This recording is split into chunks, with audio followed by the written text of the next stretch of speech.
Olá, alunos do nono ano, eu sou a professora Júlia de Matemática. Hoje nós vamos ter a nossa aula de número 55.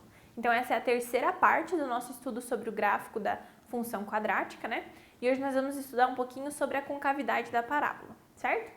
Então nosso objetivo hoje vai ser associar o discriminante da função quadrática ao fato de a parábola interceptar ou não o eixo x e reconhecer e determinar o ponto de mínimo ou ponto de máximo de uma função quadrática, ok? Então, os materiais para a aula de hoje vão ser os mesmos que a gente vem utilizando aí nas aulas anteriores, né? Caderno, caneta, lápis, borracha, régua e papel quadriculado. Então, novamente, só para vocês saberem, né? A régua vocês vão precisar sim nessa aula, é necessária, tá? É um material necessário para resolver os exercícios dessa aula. O papel quadriculado é uma ferramenta um pouquinho mais, se você não tiver, não tem tanto problema. Mas o ideal é que tivesse, tá? Facilita muito o cálculo, a resolução dos exercícios para vocês, tá? Para quem não lembra, o papel quadriculado você encontra em papelarias, vocês podem comprar, tem folhas de papel quadriculado ou até um caderninho, né? E vocês podem também imprimir, caso vocês não consigam comprar, então digitar no Google papel quadriculado, consegue imprimir uma imagem lá com os quadradinhos direitinho para vocês utilizarem para resolverem os exercícios. Mas volto a falar, caso você não tenha, não precisa, né? Não vai utilizar, utilize somente a régua, tá? A régua é imprescindível, vocês precisam muito da régua para poder fazer os exercícios, ok? Então, vamos estudar um pouquinho sobre a concavidade da parábola. Para a gente estudar, vamos dar uma olhadinha em alguns exemplos, olha só. Considere as seguintes funções quadráticas e os esboços dos gráficos de cada uma delas. Então, a gente vai ter algumas funções aqui e o desenho do gráfico de cada uma, olha só. Aqui a gente tem y igual a x² menos 9. Aqui está o desenho dessa nossa parábola. A gente tem y igual a menos x² mais 4x. Temos também o desenho da nossa parábola. Temos outros exemplos. x² menos 2x mais 5 aqui e menos x² mais 4x menos 5. Temos ainda 4x² menos 4x mais 1 aqui e menos x² mais 10x menos 25, certo? São uns esboços do gráfico, tá? Bem simples para vocês terem uma noção. Mas o que a gente conseguiu observar nesses exemplos? Olha só. Conforme a gente observou nos gráficos anteriores, a parábola ela pode ter concavidade voltada para cima ou voltada para baixo, tá? A concavidade é a parte aberta da minha parábola. Então, nesse primeiro caso aqui, eu tenho uma concavidade para cima, tá? Concavidade para cima. O aberto está para cima. E aqui eu tenho a concavidade para baixo. Então, aqui o meu aberto, a área aberta da minha parábola está para baixo. Como é que eu vou saber como que a minha concavidade vai funcionar? Olha só. Então, observe nas funções que, quando eu tenho o A maior do que zero, a parábola tem a concavidade voltada para cima. E se as funções têm A menor do que zero, a minha parábola tem concavidade voltada para baixo. Vamos voltar ali só para a gente perceber esse detalhe? Olha só, quando eu tenho A maior do que zero, A positivo, a minha concavidade está para cima. Quando eu tenho A negativo, menor do que zero, a minha concavidade está para baixo. Mesma coisa aqui. A maior do que zero, concavidade para cima. A menor do que zero, concavidade para baixo. Mais uma vez. A maior do que zero, concavidade para cima. A menor do que zero, concavidade para baixo. Então, esse detalhe é muito importante, tá? Você consegue saber qual vai ser a concavidade da sua parábola com o valor do seu coeficiente A. Então, de modo geral, a concavidade da parábola pode ser determinada apenas observando o coeficiente A. Quando A for maior que zero, a parábola vai ter concavidade voltada para cima. E quando A for menor do que zero, a parábola tem concavidade voltada para baixo, certo? Então, é muito importante, tá? Porque daí você já sabe como que você vai desenhar a tua parábola. Observa a função, já sabe. Ela vai ter que ser assim para baixo. Ela vai ter que ser assim para cima. Então, você observando só o coeficiente A, você já sabe para que lado vai ser a sua parábola, certo? Aqui nesse slide, olha só que legal, a prof fez um resumo de tudo que a gente estudou, tanto na aula anterior, sobre os zeros da função, quanto o nosso estudo agora sobre a concavidade, sobre o discriminante. Recomendo muitíssimo que vocês copiem esse quadro no caderno, porque ele resume tudo o que a gente estudou nessas duas aulas. Olha só. Na aula anterior, a gente viu que para delta maior do que zero, a função vai ter duas raízes reais distintas e a parábola corta o eixo x em 2 pontos. E aqui nós temos 2 exemplos. Para a maior do que zero, com a concavidade para cima, e para a menor do que zero, com a concavidade para baixo. Mas nos 2 casos, se eu tiver delta maior do que zero, ela vai tocar o meu eixo x 2 vezes, certo? Quando eu tiver delta menor do que zero, a minha função não tem raízes reais, ou seja, a minha parábola não vai tocar o eixo x. Eu posso ter ela com a concavidade virada para cima, no caso de a maior do que zero, ou a concavidade voltada para baixo, no caso de a menor do que zero, certo? Então, observem que só sabendo o valor do delta ou o valor do coeficiente, a gente já consegue ter uma ideia de como vai ser o nosso desenho do nosso gráfico, né? Aqui, para delta igual a zero, a função tem duas raízes reais iguais, né? Então, o ponto, a parábola ela só vai tangenciar o nosso eixo x.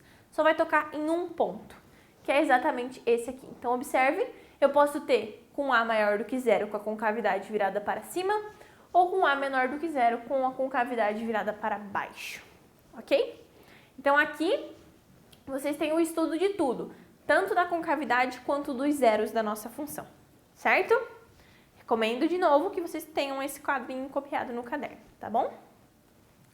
Agora a gente vai estudar um pouquinho sobre o ponto de mínimo e o ponto de máximo da nossa função. Então, observe o gráfico da função y igual a x² mais 2x menos 3, em que a é maior do que zero, porque a nossa concavidade é virada para cima, olha só.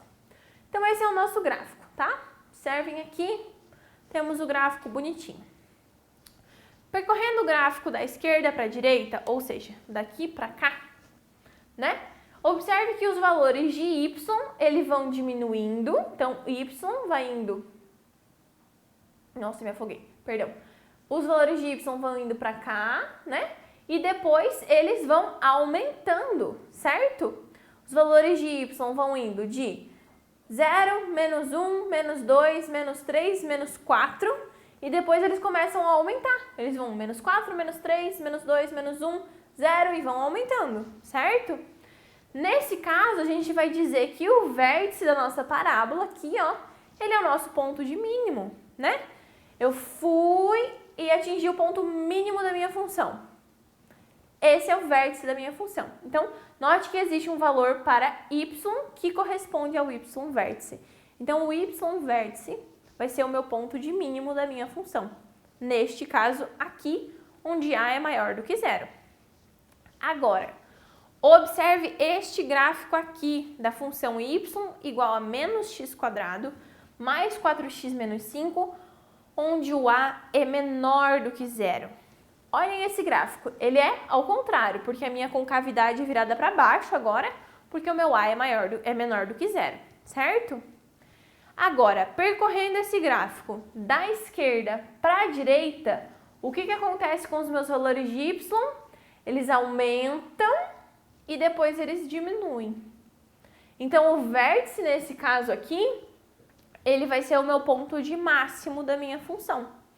E esse ponto de máximo é o valor do y vértice também. Então, como assim? Eu vou ter ponto de mínimo e ponto de máximo? Sim, como que vai depender? Vai depender do a da sua função, vai depender do coeficiente a. Então, de modo geral, quando o a for maior do que zero, né? E a minha função for ax² mais bx mais c, eu vou ter um valor mínimo, ó. Para a maior do que zero, eu vou ter um desenho assim. Então, eu tenho um valor mínimo, que vai ser o vértice da minha função. Para a menor do que zero, a minha parábola vai ser desenhada dessa maneira aqui. E aí, a minha função vai ter um valor de máximo, que vai ser o meu vértice também. Então, o meu vértice, ele pode ser valor de máximo ou valor de mínimo. Depende do desenho da minha parábola, depende do meu coeficiente A, certo? Geometricamente a gente tem assim. Olha que desenho muito mais bonito do que o que eu fiz aqui no quadro, né? Então, olha só. Para A maior do que zero, eu vou ter um ponto de mínimo, que vai ser o meu vértice, x vértice e y vértice. Agora, para A menor do que zero, eu tenho um ponto de máximo, que vai ser também o meu x vértice e y vértice. Então, o que vai depender para eu ter um ponto de mínimo ou um ponto de máximo é o meu coeficiente A. O ponto de mínimo ou ponto de máximo sempre vai ser o meu vértice, tá? Agora, se eu tenho A maior do que zero, ele vai ser um ponto de mínimo. Se eu tenho A menor do que zero, ele vai ser um ponto de máximo, ok? É sempre o vértice, mas aí vai depender se ele vai ser de mínimo ou de máximo. Isso depende do coeficiente A, beleza? Vamos ver alguns exemplos para ficar um pouquinho mais claro? Olha só, a função y igual a x² menos 3x menos 18 tem ponto de mínimo ou de máximo? Dar as coordenadas desse ponto. Então, para saber se ele tem ponto de mínimo ou de máximo, quem que a gente tem que olhar? A gente tem que olhar o A da nossa função, o coeficiente A. Quem é o coeficiente A aqui? É 1. A é maior do que zero, então eu vou ter um ponto de mínimo, certo? Olha só.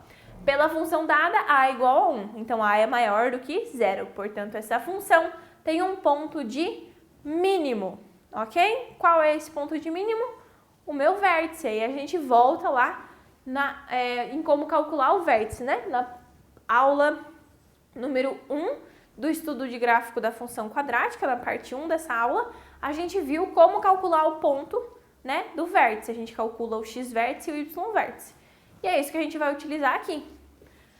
X vértice é igual a menos b sobre 2a, e aí no lugar do b vai o b da minha função aqui, menos 3, vezes 2 vezes 1, dividido por 2 vezes 1, menos com menos vai dar mais, 2 vezes 1, 2. Então, x vértice é 2/3. Y vértice nada mais é do que eu pegar a minha função e no lugar do x colocar o valor que eu encontrei aqui do x vértice. Então, eu vou ter 3 meios ao quadrado, menos 3 que multiplica 3 meios, menos 18. Isso me resulta em 81/4. Vocês precisam fazer toda a continha, né? Que a prof está fazendo direto, porque estamos trabalhando com coisas muito mais grandiosas. Aqui é um detalhe bem simples para vocês fazerem, ok? Então, o meu vértice vai ser 3 meios no x e menos 81/4 no y. Este é o meu ponto de mínimo, nesse caso aqui, certo? É bem tranquilo, né? Nada mais é do que você calcular o vértice da sua função ali, do seu gráfico, ok? Então, a função aqui tem ponto de mínimo de coordenadas 3 meios e menos 81/4. Nesse caso, o valor mínimo da função é menos 81/4, que corresponde ao y vértice. Então, o valor mínimo da função vai ser o valor do y vértice, certo? O valor mínimo da função é o valor do y vértice, ok? Agora, o ponto de mínimo é 3 meios e menos 81/4. Tranquilo?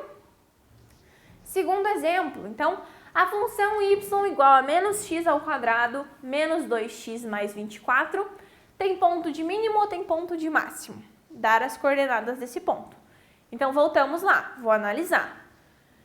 Para ter ponto de mínimo ou de máximo, eu tenho que ver o valor do meu coeficiente A. O meu coeficiente A aqui é negativo. Então, como na função dada A igual a menos 1, então A é menor do que zero, essa função vai ter um ponto de máximo, né?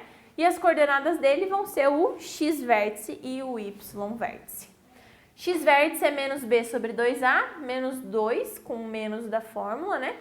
2 vezes menos 1, eu vou ficar então com 2 sobre menos 2, que me resulta em menos 1, certo? O y vértice nada mais é do que eu pegar a minha função e substituir o valor do x vértice aqui dentro. Então, eu vou ficar com menos 1 ao quadrado, menos 2 vezes menos 1, mais 24. Isso vai me resultar em 25. Então, o meu vértice aqui é menos 1 e 25. Portanto, a função tem ponto de máximo com coordenadas menos 1 e 25. E nesse caso, o valor máximo da função é 25 que corresponde ao y vértice. Certo, gente? Bem tranquilo, né? Para vocês calcularem aí o ponto de máximo e ponto de mínimo, basta, na verdade, calcular o vértice do teu gráfico, né? E depois descobrir se ele é o ponto de máximo ou de mínimo utilizando aí o valor do teu coeficiente A, ok? Eu espero que tenha ficado claro o que a gente estudou na aula de hoje, né? Que vocês tenham entendido aí a ideia da concavidade da parábola e que como essa concavidade pode influenciar aí no ponto de máximo ou de mínimo para vocês encontrarem esses valores, tá certo? Não esqueçam de fazer os exercícios com calma e bastante atenção. Revisem o conteúdo que vocês têm. Não esqueçam que essa é a terceira parte do nosso estudo de gráfico da função quadrática. Então, vocês têm a parte 1 e 2 aí, né? Que faz conjunto com essa daqui. Não adianta assistir uma aula perdida, talvez vocês não entendam alguma coisa. Então, recomendo que vocês assistam a parte 1, a parte 2 e, no caso, a aula de hoje, certo? Eu vejo vocês, então, na nossa próxima aula.